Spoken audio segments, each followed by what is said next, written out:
Olá, meus irmãos, vamos para mais uma lição da nossa escola dominical. Hoje nós falaremos a partir da pergunta 115 do nosso Catecismo Maior, que trata do quarto mandamento. Este talvez seja o mandamento mais polêmico que encontramos na lei moral. Os demais mandamentos são todos aceitos e tranquilos por toda a ordem de evangélicos, mas o quarto mandamento é onde nós encontramos o entrave quanto ao seu cumprimento. Então nós vamos à luz daqui do nosso catecismo e também convido você a assistir às pregações. Temos também uma série sobre os 10 mandamentos e eu o convido para que também assista sobre o quarto mandamento. Então vamos lá. Pergunta 115. Qual é o quarto mandamento? E a resposta do nosso Catecismo Maior é: o quarto mandamento é: lembra-te do dia de sábado para o santificar. 6 dias trabalharás e farás toda a tua obra, mas o 7º dia é o sábado do Senhor teu Deus. Não farás nenhum trabalho, nem tu, nem o teu filho, nem a tua filha, nem o teu servo, nem a tua serva, nem o teu animal, nem o forasteiro das tuas portas para dentro, porque em 6 dias fez o Senhor os céus e a terra, o mar e tudo o que neles há, e ao 7º dia descansou. Por isso o Senhor abençoou o dia de sábado e o santificou. Então este é o quarto mandamento, bem conhecido, que fala da guarda do sábado. Sempre lembrando que a palavra sábado aqui é Shabat, que significa descanso. O que nós temos aqui é uma transliteração da palavra do hebraico, Shabat, sábado. Mas poderia, como pode ser, substituída pela palavra descanso. Então lembra-te do dia de descanso, o dia de descanso, o descanso do Senhor. Então é quanto a isto que o nosso catecismo vai tratar. Na pergunta 116, ele diz assim: o que é exigido no quarto mandamento? Então vamos lá, ele vai dar aqui uma relação daquilo que se exige no quarto mandamento. Ele começa dizendo o seguinte: o quarto mandamento exige que todos os homens santifiquem ou guardem santos para Deus todos os tempos especificados que Deus designou em sua palavra expressamente um dia inteiro em cada 7. Então, primeiro, Deus estabeleceu um dia na semana, dos 7 que compõem a semana, que deve ser consagrado, deve ser guardado, deve ser utilizado para a glória direta do seu santo nome. Então, é isso que exige o quarto mandamento. Mas a nossa resposta aqui, ela continua. Ela diz o seguinte, aqui, que era o 7º dia, desde o princípio do mundo até a ressurreição de Cristo, e o primeiro dia da semana, desde então até ao dia de hoje, e há de ser assim, ou seja, deve continuar até o fim do mundo. Então, o que o nosso catecismo está dizendo aqui é o seguinte: Deus estabeleceu um dia antes de Cristo, antes da ressurreição, era o 7º. Por quê? Porque era o trabalho da criação. Deus criou o mundo. Ele começou no domingo, segunda, terça, quarta, quinta, sexta. Sexta-feira ele encerra a sua criação. Então ele descansa no 7º dia, que seria o nosso sábado, o sábado da nossa semana. O que é descansar aqui? Descansar o Senhor Deus não iria criar mais nada. Ele iria decidir não criar mais nada, porque tudo que ele havia criado era bom. Então é esse o sentido do descanso. É por isso que Êxodo, quando trata sobre o quarto mandamento, ele diz que nós devemos lembrar que o Senhor Deus, ele fez o mundo, o universo, em 6 dias, e no 7º ele descansou. Portanto, o descanso do 7º dia aponta para a criação, conforme nos traz Êxodo. Mas Deuteronômio, quando faz a repetição deste mandamento, ele não traz a lembrança à criação, ele traz a lembrança à redenção, porque ele vai falar na linguagem do Velho Testamento que todos deveriam lembrar que haviam sido servos, escravos no Egito, que o Senhor os retirou com mão forte. Ora, isso aponta para a redenção de Cristo. Portanto, aponta, como diz o autor de Hebreus no capítulo 10, que isto vai apontar para a obra de Cristo. Cristo descansa da sua obra. Que obra é essa? Da criação? Não, da redenção. O descanso de Deus na obra da redenção acontece no primeiro dia da semana. Primeiro dia que é também ordenado no Velho Testamento, que é chamado de oitavo dia. Então, o que o nosso símbolo de fé está dizendo é: aqueles que faziam parte do antigo pacto, né, o pacto que estava sempre apontando para Cristo, no sentido de que temos ali a igreja em Israel, ou o próprio Israel era, no Velho Testamento, a igreja, eles deveriam observar o dia de descanso de Deus, que era o da criação, era o que eles tinham. Nós hoje temos o dia da ressurreição, que é o primeiro dia. Então, o nosso sábado, o nosso Shabat, é o primeiro dia. O sábado ou Shabat do Velho Testamento era o sétimo dia. E aí, o nosso catecismo conclui dizendo: o qual é o sábado cristão, e que no Novo Testamento é chamado de o dia do Senhor, que é o nosso domingo. Então, quando nós olhamos, por exemplo, para Apocalipse, quando João menciona ali o dia do Senhor, e que traduzido para o latim, traz ali Domini, que é de onde vem a palavra domingo. Então aponta de fato para a obra de Cristo. Velho Testamento aponta para a obra de Deus na criação. Novo Testamento, os últimos dias, a igreja entre os gentios, aponta para a obra de Cristo, da redenção, e Cristo descansou no domingo. Por que ele descansou no domingo? Porque ele ressuscitou. No momento em que ele ressuscita, toda a obra da redenção estava completa. Nada mais seria feito pelo próprio Cristo para a salvação. Isso já havia sido realizado cabalmente com a sua ressurreição dos mortos. Aí vamos para a pergunta 117.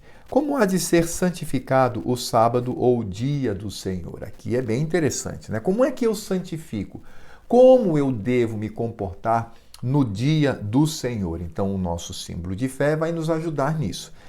A resposta: o sábado ou o dia do Senhor há de ser santificado por um santo descanso por todo esse dia, não somente de tudo quanto é sempre pecaminoso, mas até de todas as ocupações e recreios seculares que são permitidos em outros dias, e em fazê-lo o nosso deleite, passando todo o tempo, exceto aquela parte que se deve empregar em obras de necessidade e misericórdia, nos exercícios públicos e particulares do culto de Deus.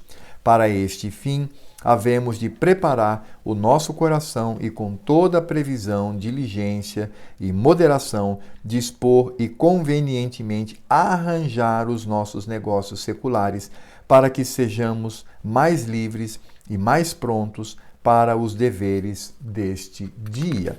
Então é isto que diz o nosso catecismo. Resumindo, ou sintetizando, melhor dizendo, são 3 princípios a serem observados no dia do Senhor. O descanso, quando eu não vou mais ter nenhuma atitude do meu trabalho, né, que eu faço durante a semana, na minha empresa, na minha repartição, seja como for, no campo, na lavoura, seja onde for, eu vou descansar disso e me dedicar somente ao Senhor Deus, aos trabalhos ligados ao Senhor Deus. O segundo, atos de misericórdia. Sim, eu devo utilizar esse dia para ser misericordioso de uma forma toda especial, com um tempo especial para as pessoas que necessitam. E não só as pessoas, mas até os animais. Às vezes os animais precisam também de misericórdia. E não é ilícito atuar com misericórdia neste dia. E em terceiro lugar, além do descanso e da misericórdia, eu devo então ter uma consagração e participação nos exercícios espirituais, tanto individuais, familiares e principalmente da igreja, que é o culto solene. É um dia em que eu dedico para o Senhor. Então, estas são os três princípios. Então, quando eu faço uma pergunta, e tal atitude pode ou não pode dentro do dia do Senhor? Faça a pergunta. Isto que eu estou me propondo a fazer é descanso? Isso que eu estou me propondo a fazer é ato de misericórdia? Isso que eu estou me propondo a fazer é participar dos exercícios espirituais santificados pelo Senhor? Pronto, é bem simples. É neste sentido que nós devemos atuar no dia do Senhor. E aí nós vamos agora para a pergunta 118, que diz assim: por que é o mandamento de guardar o dia do Senhor, domingo, mais especialmente dirigido ao chefe de famílias e a outros superiores? Então está dizendo que essa ordem ela atinge primeiro os pais de famílias, os líderes dos lares e também os líderes da igreja. A resposta é a seguinte: o mandamento de guardar o dia do Senhor, domingo, é mais especialmente dirigido aos chefes de família e a outros superiores, porque estes são obrigados não somente a guardá-lo por si mesmos, mas a fazer que seja observado por todos os que estão sob o seu cuidado, e porque são, às vezes, propensos a impedi-los por trabalhos seus. Então veja, pai, você, chefe de família, esposo, chefe do lar, pastor do lar, é responsabilidade sua estabelecer a guarda do dia do Senhor.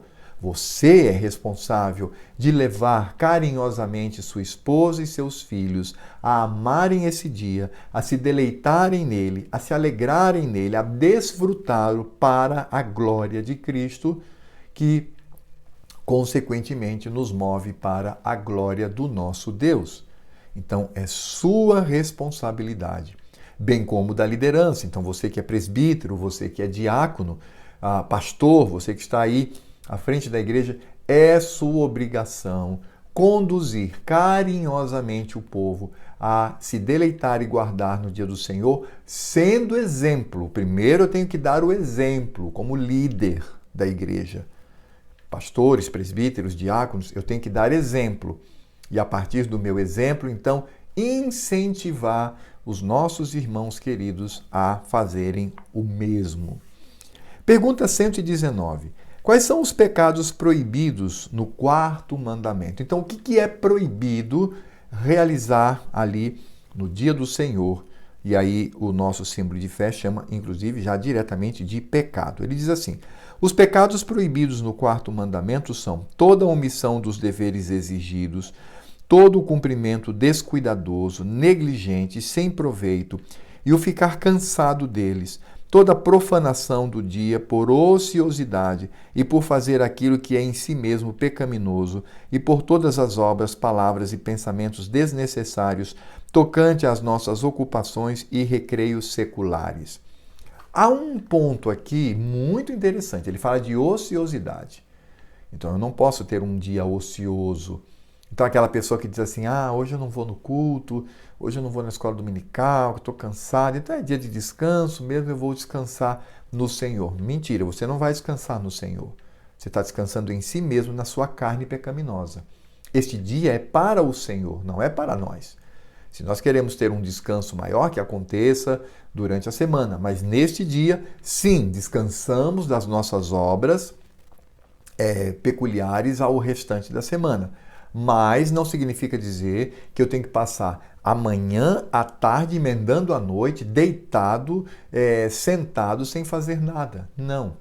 Eu tenho que preparar a minha alma e o meu espírito, meu coração, minha mente, minha força, para cultuar ao Senhor. É o dia dele. E por isso, então, devo fazê-lo com alegria. É isto que diz o nosso símbolo de fé. E aí, na pergunta 120, diz assim: quais são as razões anexas ao quarto mandamento para lhe dar maior força? Então vamos lá. As razões anexas ao quarto mandamento para lhe dar maior força são tiradas da equidade dele, concedendo-nos Deus 6 dias de cada 7 para os nossos trabalhos e reservando um só para si. Nestas palavras, 6 dias trabalharás e farás toda a tua obra. de Deus reclamar uma propriedade especial sobre esse dia. O sétimo dia é o sábado do Senhor teu Deus. Do exemplo de Deus, que em 6 dias fez o Senhor os céus e a terra, o mar e tudo que neles há, e ao sétimo dia descansou. E da bênção que Deus conferiu a esse dia, não somente santificando-o para ser um dia para o seu serviço, mas também determinando-o para ser um meio de bênção para nós em santificá-lo. Por isso o Senhor abençoou o dia de sábado, ou seja, o dia de descanso, e o santificou.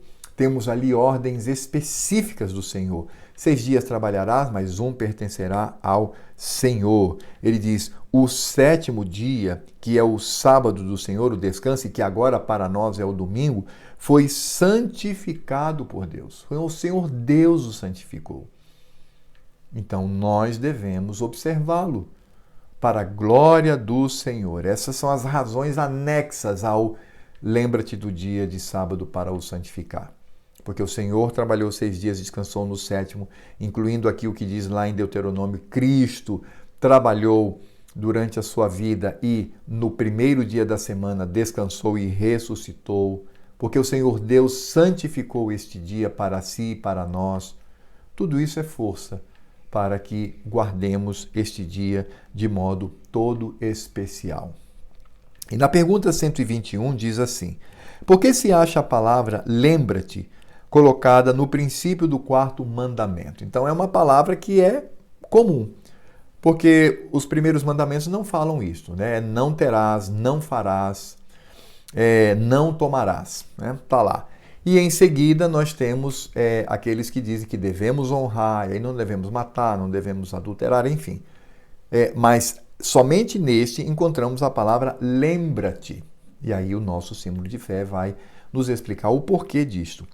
A palavra lembra-te se acha colocada no princípio do 4º mandamento, em parte pelo grande benefício que há em nos lembrarmos dele, sendo nós, assim, ajudados em nossa preparação de guardá-lo, e porque em o guardar somos ajudados a guardar melhor todos os mais mandamentos.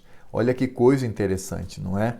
Porque observando este dia, isso nos incentiva a guardarmos os demais. Por quê? Porque no dia do Senhor é o dia de renovação da aliança, é o dia de ir ao culto, de ouvir a sua voz, de dialogar com Ele por meio da liturgia.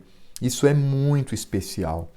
E ao continuar em grata recordação dos 2 grandes benefícios da criação e da redenção, que contém em si um breve compêndio da religião, e em parte porque somos propensos a esquecer-nos deste mandamento, visto haver menos luz da natureza para ele e restringir a nossa liberdade natural quanto a coisas permitidas em outros dias. Então está muito claro aqui. Somos tendentes a esquecer, a negligenciar e ao mesmo tempo nós devemos lembrar dos benefícios que este dia nos traz, lembrando também da obra do Senhor, a obra da criação, bem como a obra da redenção. Segue aqui o texto. Porque este dia vem somente uma vez em cada 7, e muitos negócios seculares intervêm e muitas vezes nos impedem de pensar nesse dia, seja para nos prepararmos, seja para o santificar, e porque Satanás com seus instrumentos se esforça para apagar a glória e até a memória deste dia, para introduzir a irreligião e a impiedade. Olha, nós que somos reformados, nós que somos aliancistas, devemos olhar para este mandamento com muita seriedade. Assim como devemos olhar para todos os demais mandamentos com muita seriedade. O problema é que esse é sobejamente negligenciado por muitos.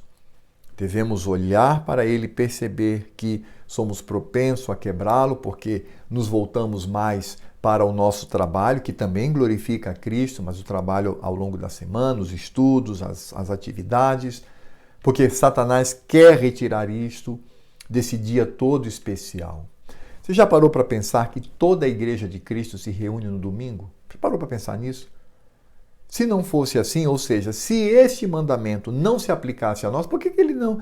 As igrejas não escolhem um dia qualquer para reunir? Sábado, quinta, segunda? Não.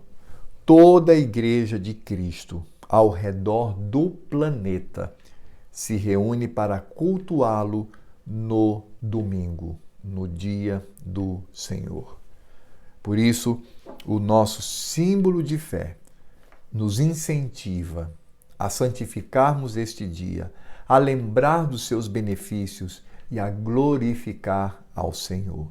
Ele nos deu 6 dias para a nossa utilização, trabalho, lazer, dormir. Ele nos deu esses dias que estão voltados para nós, para o nosso entretenimento, para o nosso sustento, para o nosso trabalho. E um dia dos 7, ele santificou para si, quando eu devo suspender tudo e me concentrar nele. Que coisa maravilhosa! E é o dia da renovação da aliança. O culto solene, quando eu me reúno com toda a igreja, é o dia de ouvir a voz de Cristo. É o dia em que eu serei desafiado e consolado, quebrantado e edificado.